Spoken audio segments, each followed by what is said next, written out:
অনেক রহস্য লুকিয়ে রয়েছে আমাদের এই ব্রহ্মাণ্ডের মধ্যে। বলা হয়ে থাকে আমরা নাকি প্রত্যেকেই ব্রহ্মাণ্ডের ক্ষুদ্র ক্ষুদ্র সংস্করণ, অর্থাৎ ব্রহ্মাণ্ড, এই ইউনিভার্স যা কিছু উপাদান দিয়ে তৈরি, আমরাও নাকি প্রত্যেকটা শরীর, প্রত্যেকটা আত্মাও নাকি সেই সমস্ত উপাদান দিয়েই তৈরি হয়। আর আমাদের মনের মধ্যেই রয়েছে, বা বলা ভালো আমাদের কল্পনার মধ্যেই রয়েছে ব্রহ্মাণ্ডের শক্তি। আমরা যদি চাই তাহলে ব্রহ্মাণ্ডের শক্তিকে নিজেদের মধ্যে অনুভব করতে পারি। আজকে বলবো আমাদের কল্পনাকে আমরা কিভাবে কাজে লাগাবো, এবং এই ইউনিভার্স বা মহাবিশ্ব বা ব্রহ্মাণ্ড যাই বলুন না কেন, তার যে রহস্য রয়েছে তাকে পুরোপুরি আমরা ভেদ করতে না পারলেও আমরা তার কাছাকাছি যাওয়ার চেষ্টা করব, এবং আমাদের যতটুকু সাধারণ জীবনযাপন করার জন্য প্রয়োজন ততটুকুকে আমরা আমাদের জীবনে আকর্ষণ করতে পারবো। সাধারণ বা অসাধারণ এটা তো আমাদের দৃষ্টিভঙ্গির উপরেই নির্ভর করে।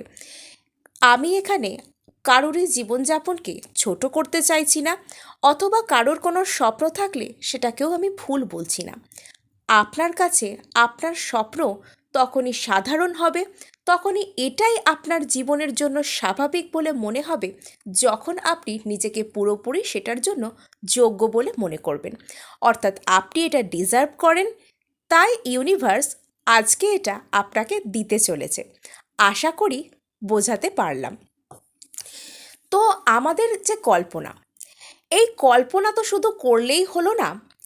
আমাদের অবচেতন মনের কাছে আমাদের যে কোনো, যে উইশ বলুন, যে অবস্থার মধ্যে আমরা যেতে চাইছি সেই অবস্থার যে মেসেজ, যে সাজেশন, সেটাকে পৌঁছে দেওয়াটাই আসল কথা। অবচেতন মন, অবচেতন মন একবার কোনো কমান্ড নিয়ে নিলে, একবার কোনো রকম কোনো বিষয় যদি সে বিলিভ করতে শুরু করে, তাহলে নাকি সেটাই সত্যি হয়। এই কথাটা কতটা সত্যি বা এটা কিভাবে কাজ করেছে অতীতে এবং বর্তমানেও করছে, ভবিষ্যতে আপনাদের জন্যও করতে চলেছে, সেটা আজকে ছোট্ট দু একটা উদাহরণের মাধ্যমেও বোঝার চেষ্টা করব। অবচেতন মনে কোনো কিছু বিশ্বাস করানোর ছাড়পত্র থাকে আমাদের চেতন মন বা কনসাস মাইন্ডের হাতে। আর কনসাস মাইন্ড, আমরা যখন কোনো কিছু অ্যাফার্মেশন পড়ি, আমরা যখন কোনো কিছু সাবলিমিনালস শুনি, তো সেগুলো তো আমরা আমাদের চেতন মনের সাহায্যেই রিসিভ করি। কিন্তু জার্নাল রাইটিং, অ্যাফার্মেশনস, সাবলিমিনাল, এগুলো শুনতে শুনতে শুনতে শুনতে বা বলতে বলতে, লিখতে লিখতে কি হয়, বা যে কোনো রকম টেকনিক করতে করতে হয়টা যেটা, সেটা হচ্ছে আমাদের মধ্যে যে জিনিসটাকে আমরা বারবার লিখছি, বারবার পড়ছি, বারবার শুনছি, সেটা আমাদের মনের মধ্যে একটা রেশ রয়ে যায়। এবং এই রেশটা, এই যে যে কোনো রকম ম্যানিফেস্টেশন টেকনিক করলে, তা অ্যাফার্মেশনই হোক, স্ক্রিপ্টিংই হোক, বা যাই হোক না কেন, বলা হয় একটা 7 দিন, 21 দিন, 11 দিন কন্টিনিউ করতে, বা একবার করেই ছেড়ে দিতে বলা হয় না। এটা কেন বলা হয়? বারবার যখন আমরা কোনো কিছু বলি বা করি, তখন সেটার একটা রেশ, সেটার একটা ছাপ আমাদের মনের মধ্যে পড়তে শুরু করে, এবং তখনই চেতন মন থেকে অবচেতন মনে বিষয়টা রিসিভ করা শুরু হয়। ছোটবেলা থেকে যে কোনো একটা গান যখন আপনি বারবার শুনেছেন, ওই গানটা আপনার বাড়িতে রেডিওতে বাজে, অথবা কোনো না কোনো রকম মাধ্যমে, কোনো না কোনো রকম ডিভাইসের মাধ্যমে সেটা আপনি প্রত্যেক দিন বা প্রায়শই শুনে থাকেন, এবং ছোটবেলা থেকে ওই গানটা আপনি শুনেছেন। কখনো লক্ষ্য করে দেখবেন যে ওই গানটা আপনি বসে আছেন, আপনি যে ইন্টেনশনালি গাইছেন তাও নয়, সেটা লিরিক্স আপনার ঠোঁটে এসে যাচ্ছে, আপনি আনমনা হয়ে বসে বসেই ওই গানটার কথা ভাবছেন, আপনি গুনগুন করছেন সেটার যে সুর, সেটার লিরিক্সগুলো মুখে বলছেন। আপনি যে সব কিছু ইন্টেনশনালি করছেন, চেতন মনকে কাটিয়ে করছেন, সেটা কিন্তু নয়। আপনার অবচেতনে ওই গানের ওই লিরিক্স, ওই সুর যেভাবে ছাপ ফেলেছে, ঠিক সেরকমভাবে এই ম্যানিফেস্টেশন টেকনিকগুলোকে এমনভাবেই করানো হয় যাতে আপনার যে চেতন মন সেটা ওগুলোকে গ্রহণ করে, এবং তার ছাপ আস্তে আস্তে অবচেতনের উপর পড়তে শুরু করে। এবং এখানে অবচেতনের যে ভাইব্রেশন, অবচেতনের যে এনার্জি, সেটারও একটা উচ্চে নিয়ে যাওয়ার ব্যাপার রয়েছে। অবচেতন মনকে বা আপনার যাবতীয় যে অবচেতন মনের যে ভাইব্রেশন এখানে বলা ভালো, সেটাকে আমরা যে যত বেশি হাই করতে পারবো ততই আমাদের জন্য লাভদায়ক হবে, ততই আমাদের যে কোনো উইশ দ্রুত ম্যানিফেস্ট হবে। অর্থাৎ এই হাই ভাইবসে থাকার অর্থ হলো আমাদের মনের মধ্যে কোনো রকম কোনো নেগেটিভ চিন্তাভাবনার আনাগোনা আসা বন্ধ হওয়া, অথবা এলেও তা পজিটিভ চিন্তাভাবনার তুলনায় অত্যন্ত কম পরিমাণে হওয়া, নগণ্য পরিমাণে হওয়া। এই যে নেগেটিভ চিন্তাধারা বিষয়টাও তো আসে আমাদের কনসাস মাইন্ড থেকে, তাই না? অবচেতন মন তো অ্যাকচুয়ালি আমাদের কিছুই জানে না, আমরা তাকে যা জানাবো সে তাই জানে। আরও একটা কথা এই প্রসঙ্গে বলে দেওয়া জরুরি, সেটা হচ্ছে অবচেতন মন কিন্তু কোনো কিছু নেগেটিভ সাইড বা কোনো কিছু নাবাচক কোনো কিছু বোঝে না। তাকে যে জিনিসটা দিয়ে বারবার সাজেস্ট করা হয়, যে অনুভূতি তার কাছে বারবার পৌঁছে দেওয়া হয়, সে কিন্তু সেটাকে অ্যাডাপ্ট করে, সেই অনুযায়ী কাজ করতে শুরু করে। সাপোজ আমি প্রচণ্ড পরিমাণে ভয় পাচ্ছি যে আমি কোনো একটা জায়গায় গেলে আমাকে কোনো একজন ব্যক্তির মুখোমুখি হতে হবে। আমি বারবার মনে মনে সেই কথাটা বারবার যে অমুক জায়গায় আমি গেলে যেন ওর সাথে দেখা না হয়, অমুক জায়গায় আমি গেলে যেন ওর সাথে দেখা না হয়। অবচেতন মন কিন্তু অত কথা বুঝছে না, সে বুঝছে অমুক জায়গায় গেলে ওর সাথে দেখা, এরকমভাবে মেসেজটা তার কাছে যাচ্ছে। চান্সেস আর দেয়ার অমুক জায়গায় গেলে ওই ব্যক্তির সাথে দেখা হয়ে যাওয়ার চান্সটাই এখানে বেশি হয়। ওই যে ভয়টা, ওই যে ইমোশনটা, ওই যে যে ভয়টা তো একটা তীব্র ইমোশন, ওই যে তীব্র ইমোশনটা বারবার আমাদের অবচেতনকে হিট করছে, সেটা কিন্তু ওই রকমভাবেই কাজে করে দেখিয়ে দিচ্ছে যে রিয়েলিটিটা সেই ভয়টাই সত্যি হয়ে যাচ্ছে, এখানে নেগেটিভ সাইড কিন্তু কাজ করছে না।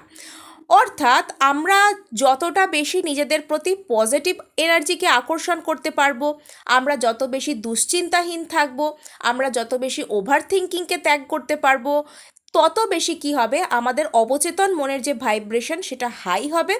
আমাদের জীবনে যে কোনো অনভিপ্রেত বা অবাঞ্ছিত ঘটনা ঘটার যে অবস্থা সেটা কমে আসবে, এবং আমরা মোটামুটি যেরকম চাই সেরকমই রেজাল্ট সমস্ত জায়গা থেকে আশা করতে পারবো। নেক্সট চলে আসে যে কীরকমভাবে আমরা আমাদের অবচেতন মনকে যে কোনো রকম কমান্ড দেব। আজকে আমি আপনাদের সাথে নেভিল গদার্ডের দু একটা টেকনিকের বিষয়েও বলে নেব।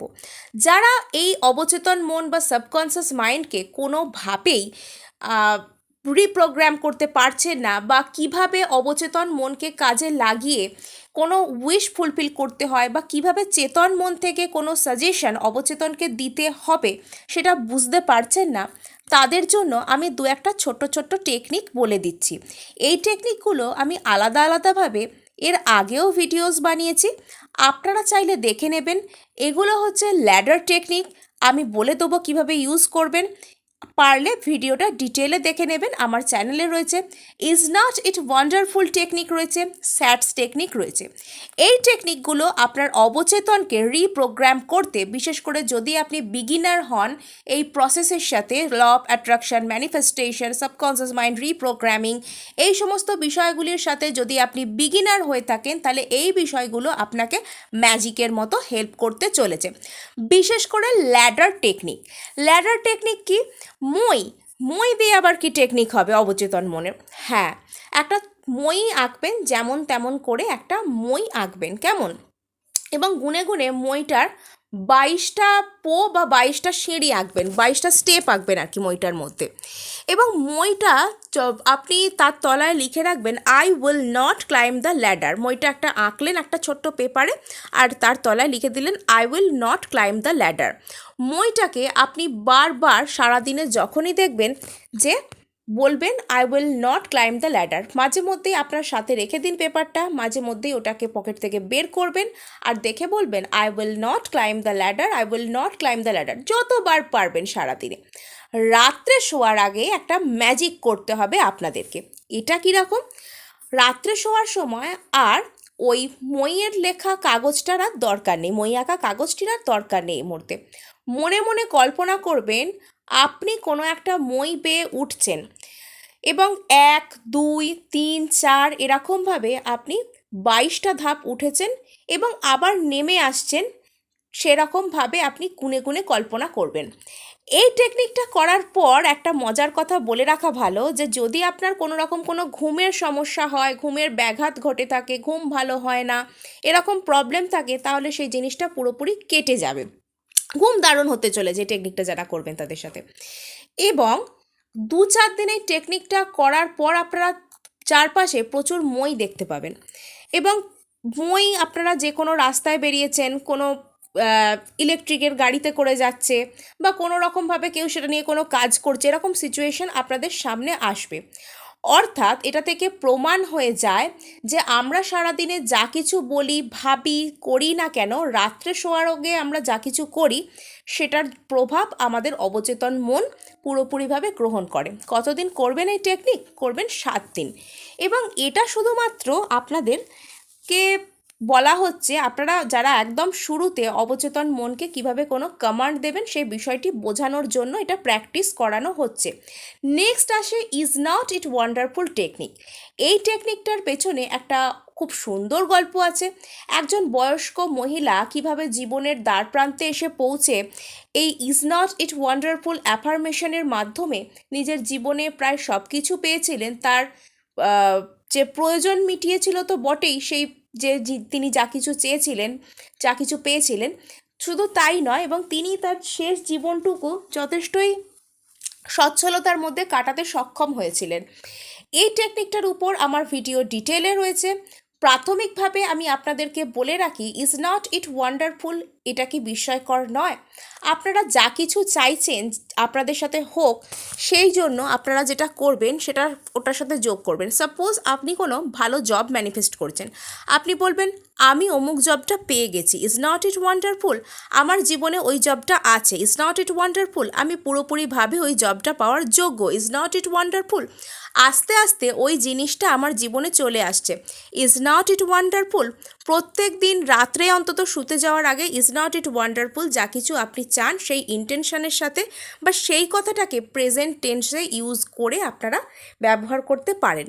আজকে যেগুলো বলছি সেগুলো সবকটাই হচ্ছে কি না, ল অফ অ্যাজাম্পশন বা নেভেল গদার্ডের টেকনিক। হ্যাঁ, ল অফ অ্যাজাম্পশন বা ল অফ অ্যাট্রাকশন কি একই জিনিস, বা আলাদা হলেও কোথায় আলাদা বা কেন এক, সবই একদিন ভিডিওতে আপনাদেরকে বলবো।